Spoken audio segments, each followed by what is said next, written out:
E assim chegamos a uma espécie de ápice despretensioso na categoria de lugar-evento, com os contos dos chamados circos de postos de gasolina.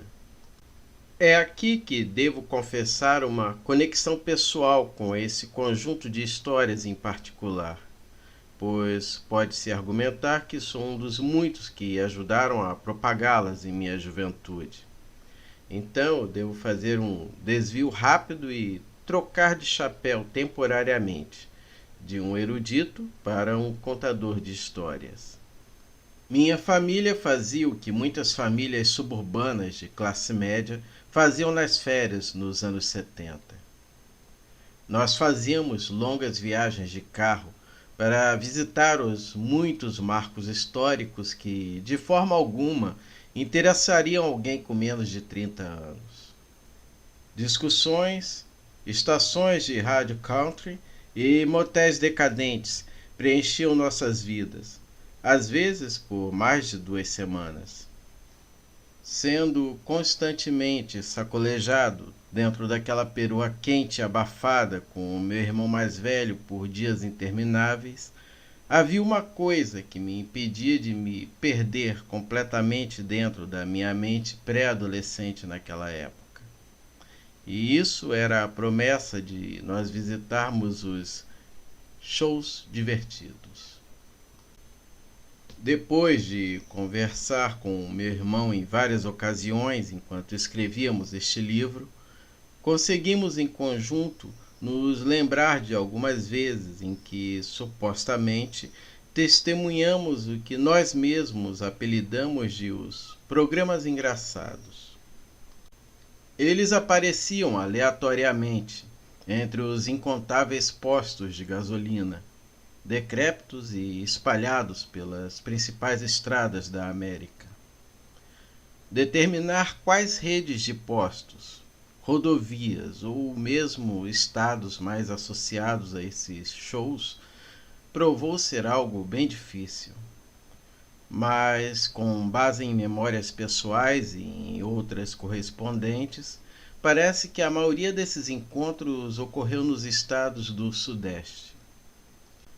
Muitas vezes nos deparamos com esses pequenos shows próximos aos postos de gasolina mais remotos, geralmente ao entardecer. Meu pai abastecia aquela banheira insaciável por gasolina, enquanto a minha mãe o supervisionava do conforto do banco do passageiro ou de dentro da loja de conveniência, comprando lanches para nos manter tranquilos até que chegássemos ao nosso hotel de beira de estrada.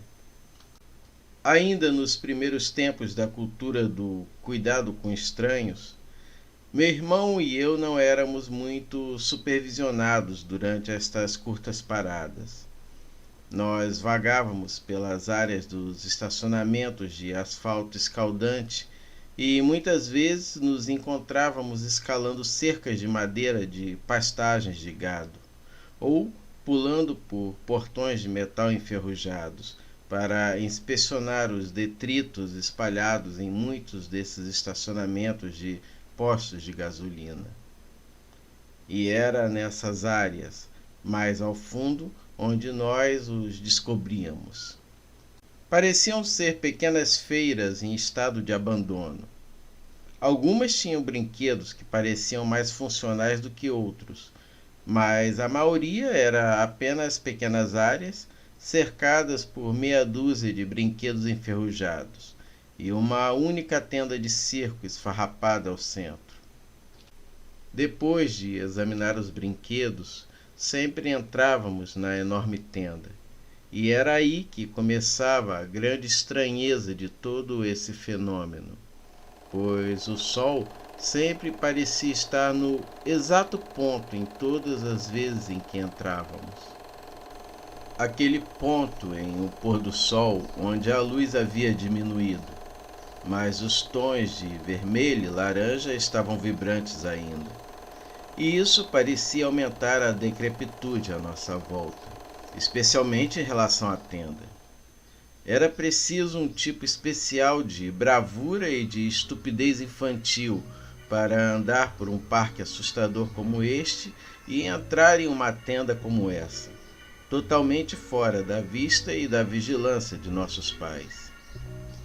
Dentro seria uma cena de algum filme de terror italiano dos anos 70, com bancos de madeira irregulares que cobriam o chão de terra empoeirada, e um palco de madeira meio apodrecida que estava na extremidade oposta, onde um show, mais especificamente um show em paralelo, estaria ocorrendo. Sempre haveria um homem, nem alto, nem baixo, nem gordo, nem magro, vestindo um smoking esfarrapado. Sua cartola seria daquela do tipo grande, exagerada como a de Lincoln, e ele estava sempre de costas para nós, em direção aonde alguma atividade secundária sempre estaria ocorrendo. Não posso enfatizar o suficiente esse detalhe, mas acredito que ele nunca se viraria completamente em nossa direção. Senhoras barbudas, sujeitos esquisitos arrancando cabeças de galinhas, homens fortes de proporções grotescas e coisas do gênero vinham de trás da cortina suja e se apresentavam ao redor e na frente daquilo que meu irmão e eu inevitavelmente chamávamos de mestre de picadeiro. Eles fariam todas as apresentações bizarras que você esperaria de um show como esse, enquanto o mestre do picadeiro ficava parado, nunca se movendo, nem um centímetro.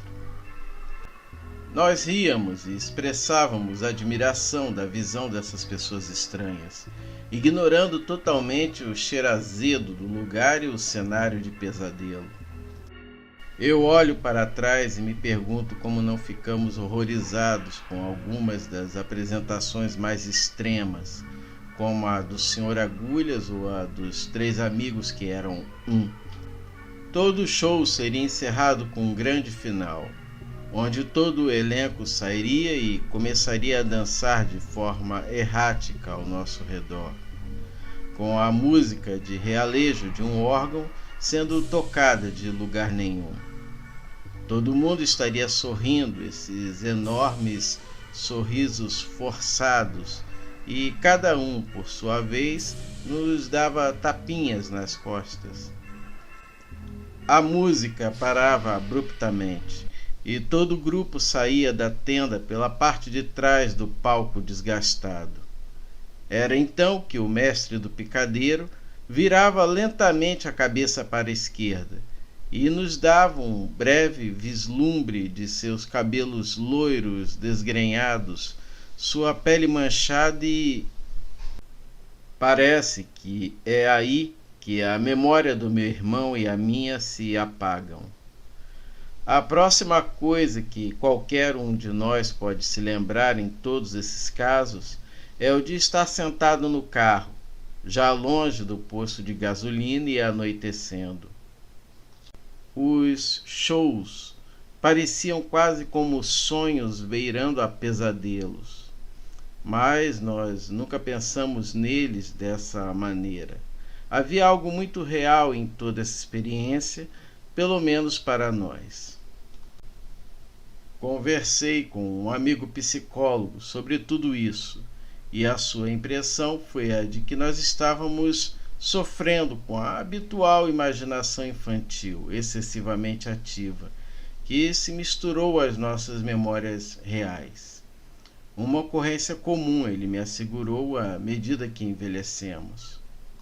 E, sendo a memória humana como ela é, eu estava inclinado a acreditar nele. Foi só quando a pesquisa para este livro começou a se aprofundar e depois de algumas conversas com o meu irmão, que postei um tópico em alguns fóruns da Usenet. Meus tópicos foram inundados com postagens de dezenas de pessoas que experimentaram quase os mesmos eventos quando eram crianças. Havia também menções de eventos perturbadores e tangencialmente conectados, que sugeriam um mundo mais amplo de histórias inquietantes. Uma onda de avistamentos de palhaços ameaçadores ao redor da área de Boston em 1981. A foto do astronauta de Solway, mulheres jovens desaparecendo ao longo de uma desolada estrada canadense por décadas e programas infantis de televisão que nunca poderiam ter existido, mas ainda assim são lembrados. No final, porém, ninguém parecia ser capaz de definir mais detalhes do que eu e meu irmão. Às vezes, os artistas mudavam, os estados variavam, mas a experiência central era a mesma. Um show assustador atrás de um poço de gasolina que ninguém, exceto a pessoa em questão, presenciava. Acabei quase onde comecei. Ao contrário da maioria das lendas urbanas e contos de fogueira que apresentei até agora, que abriram mão de pelo menos alguns detalhes de suas origens e de alguma conexão com a realidade, os shows engraçados não. Ou melhor, esses shows de posto de gasolina, como o post de um usuário os nomeou. Eles permanecem tão obscuramente efêmeros quanto pareciam para mim e meu irmão há tantos anos atrás. Eles ainda podem estar lá fora, mesmo nesta era de viagens espaciais e telefones celulares, entretendo a toda uma nova geração de jovens, mas também plantando uma semente de dúvida enervante sobre o que estaria por aí, em algum próximo trecho desolado de alguma rodovia americana.